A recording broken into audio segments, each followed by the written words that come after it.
Ladies and gentlemen, please take your seats.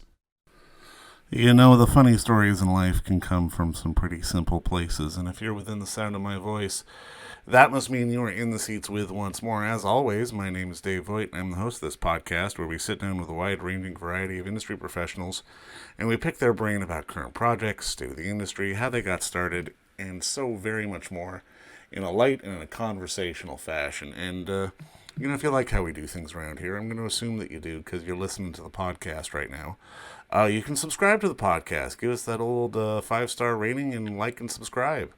You can find us over at Apple, Amazon, Spotify, Google, basically wherever you get your podcasts. And plus, we archive every single one of our episodes over at our In the Seats YouTube channel. So if you can give us a like and subscribe there as well, we would really appreciate it. Also, you can check us out on social media. We are on Facebook, Twitter, and Instagram at either at In the Seats or at It's Podcast One for all sorts of updates. And finally, and I do dare say most importantly, please pay us a visit over at In the Seats, intheseats.ca for all the latest and greatest from the world of film, television, the moving image at large. Basically, if we love to watch it and write about it and talk about it, we love it when you come by and read about it and listen about it. So please pay us a visit.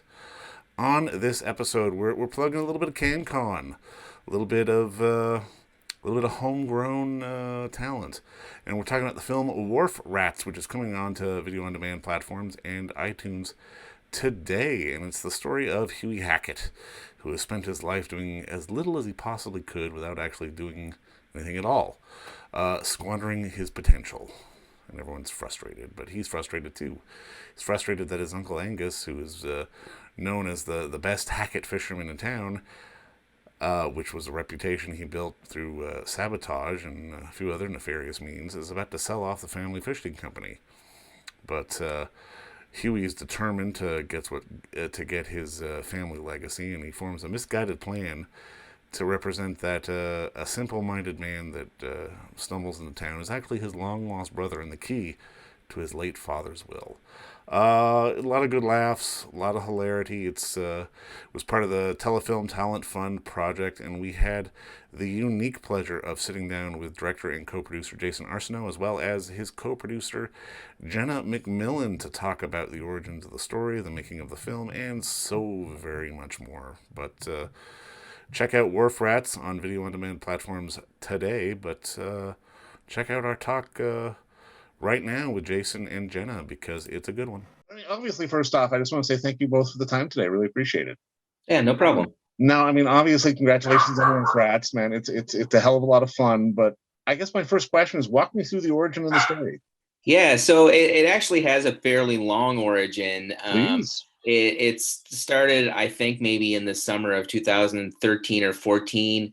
A group of us had just decided to take part in this CBC Comedy Coup competition that we had seen online, where you just create these small skits week to week and post them online, and people vote on which teams go through week to week. Wharf Rats managed to go to the final 5 of something like 300 teams. We didn't win the grand prize at the time, but we remained committed to making it. And a few years later, we learned about Telefilm Talent to Watch, a few other web series funds. And so with Jenna and our writers, creators, Robbie Carruthers and Dennis Trainer, we just sort of said we're going to make it on our own. And, we went out there and did that.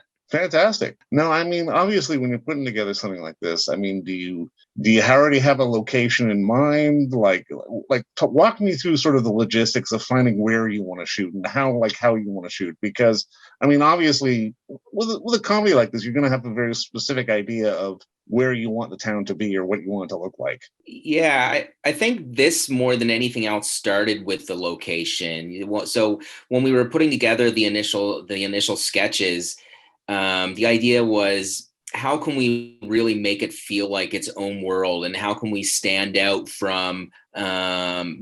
stand out from some of the other competitors? What do we have access to that would be more difficult in other places in the country. Yeah, no, for sure. Now, I mean, obviously, I guess I'm kind of curious because this started as a short and went through the whole process. Did the cast sort of manage to stay with you, or did you have to sort of recast roles along the way? How was that process for you? Do you want to take this one, Jenna? Yeah, sure. The cast, the lead cast, Robbie and Dennis are also the co-creators, so they were along for the ride the whole time, and the characters were sort of created with them in mind.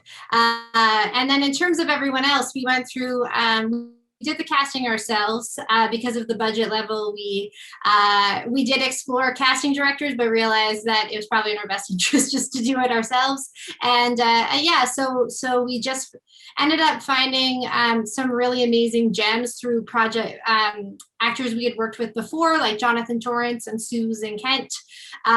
So we sort of used personal connections for them. And then Annie Briggs, we just felt like she had the perfect sensibility for the character. And she ended up being an East Coaster as well, which was a bonus because she really understood the world, which yeah, was a big benefit to the project. No, I'm curious because, I mean, obviously this has gone on several forms. Like, was it always intended to be a feature, or was it sort of the web shorts and then it sort of evolved into a feature? Because I mean, I think this really is an example of how projects can change along the way and during the creative process, and how things need to sort of evolve and adapt as funding evolves and adapts. I might jump in on this one because Jason tends to be a bit modest, but in the competition that he did with the CBC Comedy Coup, which I wasn't part of, they didn't get the grand prize, but they did get a sort of wink saying like, let's develop this from a higher profile company in Canada. So they originally went through a whole development cycle as a feature film. And there was a lot of work and a lot of different places that Wharf Rats, as it is now, went in terms of the characters and the story. And then Jason found out about these other programs that for web series and thought, okay, well, we can still play with this world in the web series format. Then once we made the project, Jason thought, oh, well, we could tap into film festivals if we repurpose it as a feature. So it originally started as a feature, or what did it originally start as, Jason? Like, I mean, the idea through CBC Comedy Coup, the idea was to develop it as a TV show originally. TV show, then it was a feature, then it was a web series, now it's a feature again. And I think that's just like, sort of how you have to be as an indie filmmaker is to try to see how you can still honor your story and the characters, depending on the opportunities and the funding. So yeah, it's had a lot of different lives, but I think to Jason, Robbie, and Dennis's credit, it hasn't affected the story. I think the story is still really strong in all of those formats. For sure. Now, I mean, Jason, I'm always kind of curious because, I mean, obviously it's funny as all hell, but there's a lot of heart to it as well. And I'm like, how do you sort of balance those as you're going along the way, trying not to lean too hard one way or the other? Yeah, I mean, I guess that was, a very purposeful thing. Like, we really wanted to have some serious characters and serious drama.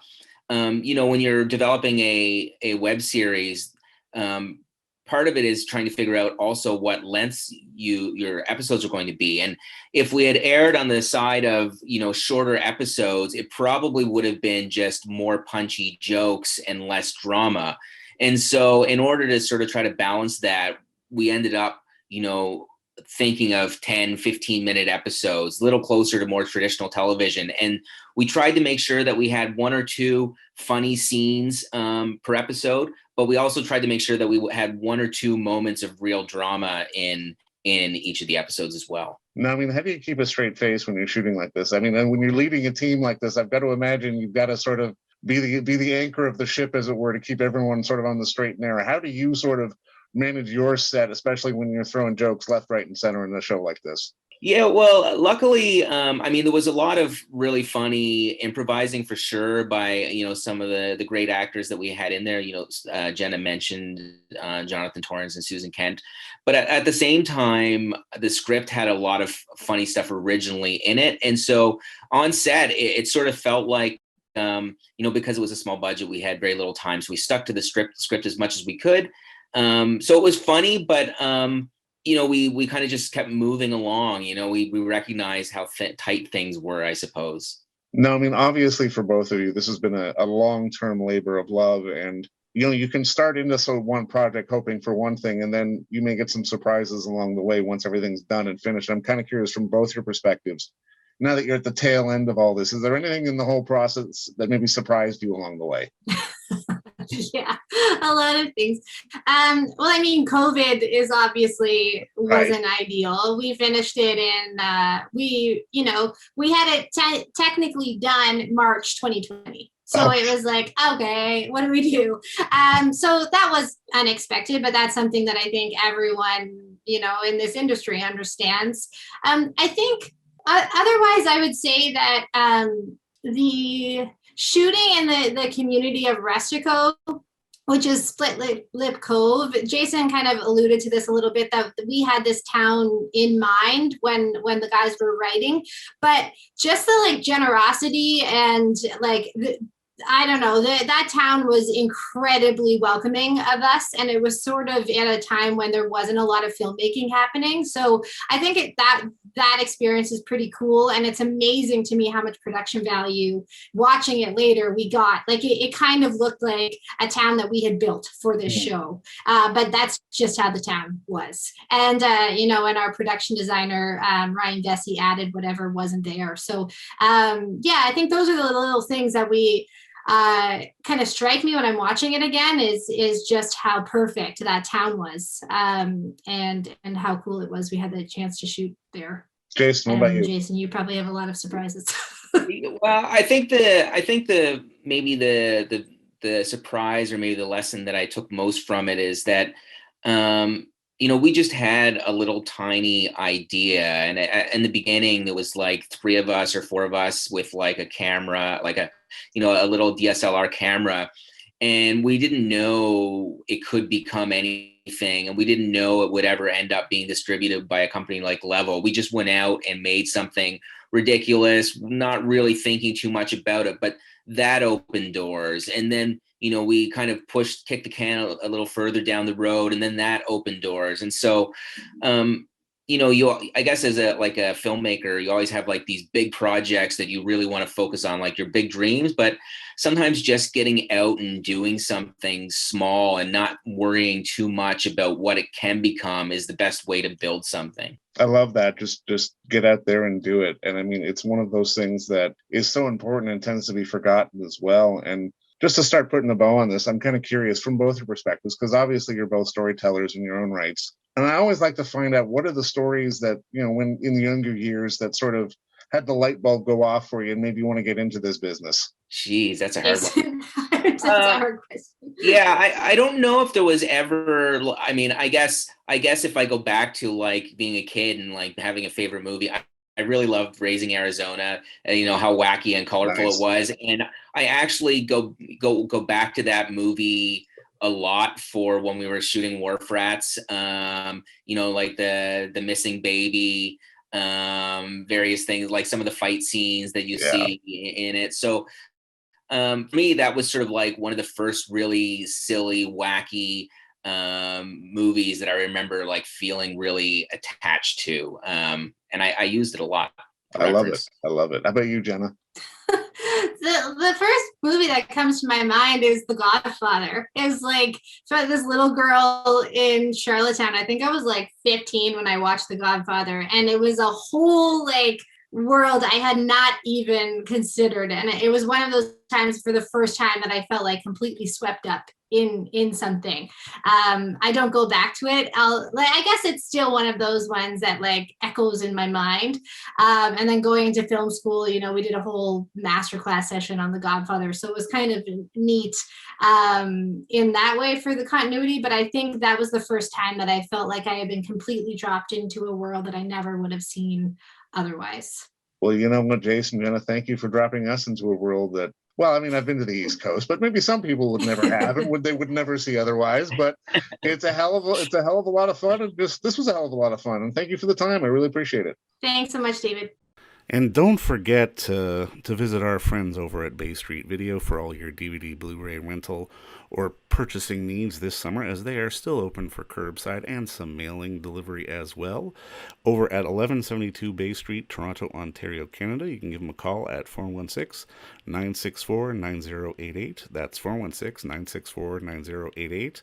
Or send them an email at baystreetvideoto@gmail.com for any of your DVD and Blu-ray needs.